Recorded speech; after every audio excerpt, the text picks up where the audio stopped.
अस्सलाम वालेकुम दोस्तों। 2023 वर्ल्ड कप का सबसे बड़ा मैच वर्ल्ड कप 2023 का पाकिस्तान इंडिया के दरमियान होने वाला आज का मैच दिन 1:30 बजे पाकिस्तान टाइम के मुताबिक खेला जाएगा। और क्या प्लेइंग 11 होने जा रही है दोनों टीमों की। और इसके अलावा बात करेंगे न्यूजीलैंड और बांग्लादेश के दरमियान जो मैच खेला गया, और ऑस्ट्रेलिया की बात करते हैं कि वो किस पोजीशन पर खड़ा है इस वर्ल्ड कप में। जो इतने वर्ल्ड कप जीतने के बाद उनकी क्या पोजीशन है, तो आपको ये भी बताएंगे। और बात करते हैं पाकिस्तान और इंडिया के दरमियान क्या प्लेइंग 11 होने जा रही है। तो इंडिया की प्लेइंग 11 में शुभमन गिल की वापसी हुई है, और उनकी जो ओपनिंग जोड़ी है उसमें वो अब खेलते हुए नजर आएंगे, क्योंकि वो डेंगू बुखार की वजह से अनफिट थे और वो हॉस्पिटल में एडमिट थे। अब वो रिकवर करके आ चुके हैं, और मेरे ख्याल में ये जो डेंगू का मरीज होता है ये इतनी जल्दी रिकवर करता तो नहीं है, लेकिन देखते हैं कि इनकी फिटनेस कहाँ तक इनके काम आती है और ये कितना खेल पाएंगे। तो ये वाज़ेह हो जाएगा जब हम मैच खेलेंगे। तो इसके अलावा आप बात करते हैं, मेरे ख्याल में बाकी टीम इनकी सेम ही होगी इंडिया की। और शार्दुल ठाकुर हैं जो उनको उनकी जगह पर रखा जाएगा, उनको टीम से बाय किया जाएगा। और पाकिस्तान की टीम की प्लेइंग 11 की बात करें तो बातें चल रही थी कि आगा सलमान को रखा जाएगा इमामुल हक की जगह पर। तो ये अजीब सी बात है, सुनने में आ रही है, हैरत वाली बात है कि आगा सलमान को कहीं ना कहीं फिट करने की जरूरत पड़ ही जाती है इनको। लेकिन अब सुनने में आ रहा है कि फखर को भी नहीं खिलाया जा रहा और इमाम खेलेंगे। तो इमाम को मेरे ख्याल में रेस्ट करवानी चाहिए, वो आउट ऑफ फॉर्म है। और फखर जमान को इन करना चाहिए इंडिया के खिलाफ। इंडिया के खिलाफ उनका ट्रैक रिकॉर्ड अच्छा है, तो अगर वो फॉर्म में आ जाते हैं तो पाकिस्तान को इजीली मैच जितवा सकते हैं। इम्पैक्ट प्लेयर हैं पाकिस्तान के लिए। और फ़खर ज़मान का इन होना स्क्वाड में अब बनता भी है। और उसामा मीर की बातें चल रही थी कि उसामा मीर को भी शामिल किया जा सकता है शादाब खान की जगह पर। और शादाब खान भी आजकल आउट ऑफ फॉर्म है, लेकिन वो भी अच्छे प्लेयर हैं, वाइस कैप्टन भी हैं, जिसकी वजह से उनको ड्रॉप करना मुश्किल हो रहा है। तो उसामा मीर भी आज मेरे ख्याल में बहुत मुश्किल है उनका खेलना भी। तो पाकिस्तान की टीम का सेम स्क्वाड जो है मेरे ख्याल में वो खेलेगा। और सऊद शकील की जो एंट्री हुई है और अब्दुल्ला शफीक की जो एंट्री हुई है पाकिस्तान की टीम में, वो बहुत ही ज़बरदस्त है। और पाकिस्तान का स्क्वाड मिडल ऑर्डर में मजबूत नज़र आ रहा है। और गौतम गंभीर का कहना है कि इंडियन का जो इस वक्त बॉलिंग अटैक है, तो वो पहली दफ़ा ऐसी तारीख में ऐसा हो रहा है कि पाकिस्तान से स्ट्रॉन्ग लग रहा है। तो बिल्कुल उनकी बात ये सही है, क्योंकि शहीन शाह अफरीदी भी अपनी फिंगर इंजरी में चल रहे हैं, तो वो भी 100% बॉलिंग नहीं करवा रहे। आपने पिछले मैचेस में भी देखा होगा कि शहीन शाह अफरीदी अपने रिदम में नज़र नहीं आ रहे, और वे वेवट जा रहे हैं और एक्स्ट्रा भी दे रहे हैं, और बॉल की लाइन एंड लेंथ पर उनको गिरफ्त भी नहीं है। तो पाकिस्तानी बॉलर्स को चाहिए कि इस बड़े मैच में एक ज़बरदस्त अपनी बॉलिंग अटैक के साथ जाएं, और पाकिस्तान के लिए ये मैच जीतना बहुत ज़रूरी है। पाकिस्तान और इंडिया की अवाम में ये होता है कि हम जीतें, और पाकिस्तान की अवाम को होता है कि हम जीतें। तो पाकिस्तान को चाहिए कि ये मैच अपनी अवाम की खातर खेलें और ज़बरदस्त तरीके से ये जीतें। और पाकिस्तानी बॉलर को एक नपी तुली इकनॉमिकल बॉलिंग करने की ज़रूरत पड़ेगी। और पाकिस्तान इसी वजह से उनके बैट्समैन को जल्दी आउट करने में कामयाब हो जाता है। तो पाकिस्तान ये मैच जीत पाएगा। अगर अदरवाइज अगर उनका स्टैंड हो गया, अर्ली ऑन विकेट्स जो है उनका स्कोर कर गया, तो पाकिस्तान के लिए मुश्किल भी हो सकता है। अगर पाकिस्तान चेज करने के लिए जाता है तो पाकिस्तान को अटैकिंग क्रिकेट खेलने की जरूरत पड़ेगी। और ओपनिंग बल्लेबाजी जो है पाकिस्तान की, उसको देखना पड़ेगा कि क्या बैटिंग लाइनअप होती है पाकिस्तान की।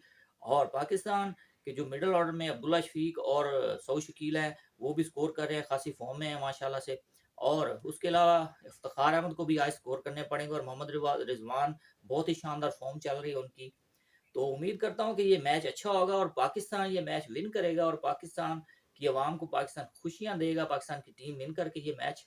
जी, तो इसके अलावा बात करते हैं बांग्लादेश और न्यूजीलैंड के दरमियान जो कल मैच हुआ, तो बांग्लादेश ने बहुत ही मेरे ख्याल में पुअर परफॉर्मेंस दी है। उन्होंने पहले खेलते हुए 245 स्कोर किए तकरीबन। और न्यूजीलैंड को जब उन्होंने बॉलिंग करवाई, तो उनकी बॉलिंग स्टार्ट में इतनी अच्छी थी कि उन्होंने उनको रोके रखा और कंटेन किया लो स्कोर पर।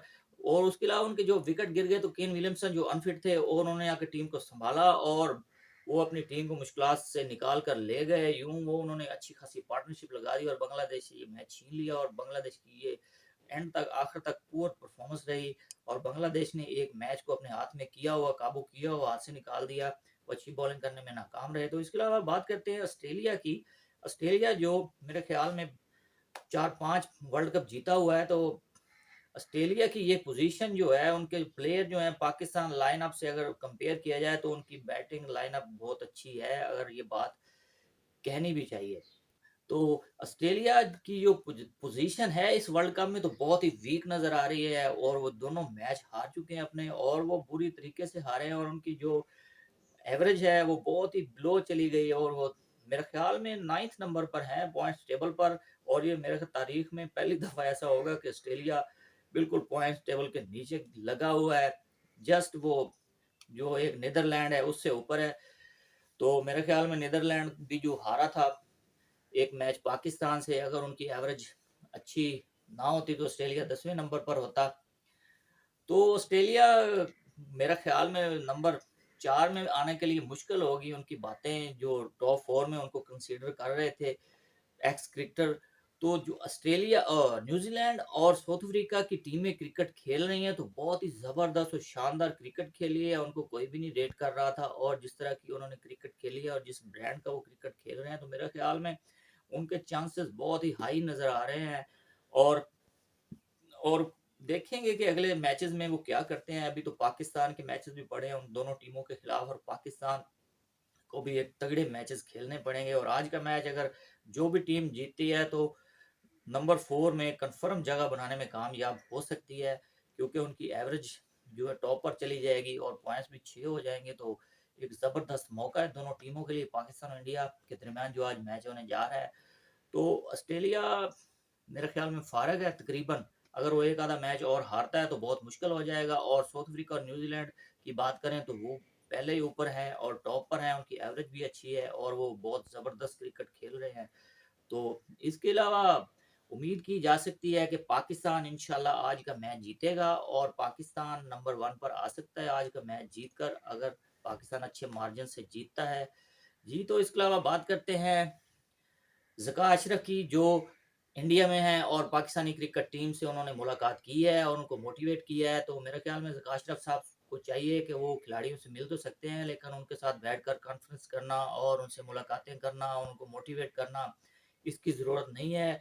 अगर रिजल्ट इसके पॉजिटिव भी आते हैं तो कोई बात नहीं, अगर नेगेटिव आ जाएँ तो लोग पहले से ही बातें कर रहे हैं आपके लिए कि आपने 2011 की हिस्ट्री रिपीट करने के लिए चले गए हैं। तो सोशल मीडिया पर लोगों को चाहिए कि अभी से ऐसी बातें करने से ज़रा परहेज़ किया करें, क्योंकि पाकिस्तान के जो खिलाड़ी हैं वो एक पाकिस्तान की खातिर खेलते हैं। और जो पाकिस्तान के नामवर जो ज़का अशरफ साहब गए गए हैं, चीफ एग्जेक्टिव हैं पाकिस्तान क्रिकेट बोर्ड के, तो उनके लिए भी ज़रा अच्छी बातें किया करें, क्योंकि वो पाकिस्तान की खातिर गए हैं और पाकिस्तान टीम को मोटिवेट कर रहे हैं। तो पाकिस्तान को चाहिए कि एक अच्छे ब्रांड की क्रिकेट खेलें और पाकिस्तान के लिए जीतें।